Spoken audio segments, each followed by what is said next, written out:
आणि मुंबई अहमदाबाद महामार्गावर मोठी वाहतूक कोंडी झालेली आहे। या महामार्गावर 15 ते 20 किलोमीटरपर्यंत वाहनांच्या रांगा लागलेल्या आहेत। रस्त्याच्या कामामुळे मुंबई अहमदाबाद महामार्गावर वाहतूक कोंडी झालेली पाहायला मिळते आहे।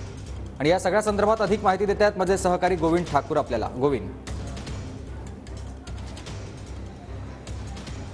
आप इस वक्त देख सकते हैं मैं विरार वेस्टर्न एक्सप्रेस हाईवे पर हूं और मेरे पीछे लंबा ट्रैफिक जाम आपको दिख रहा है। ट्रैफिक जाम सिर्फ विरार में नहीं है बल्कि ये ट्रैफिक जाम पालघर से यहां तक दिख रहा है।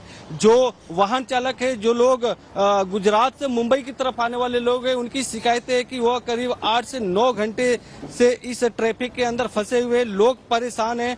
फैमिली वाले लोग हैं। ट्रैफिक पुलिस की तरफ से या फिर प्रशासन की तरफ से इस ट्रैफिक की समस्या को खत्म करने के लिए अभी तक कोई योजना नहीं बनाई गई या कहीं पर भी कहीं ट्रैफिक क्लियर नहीं किया जा रहा है। लोग घंटों से इस ट्रैफिक में फंसे हुए हैं। कड़ी धूप है, लोगों की गाड़ियां बंद पड़ रही है।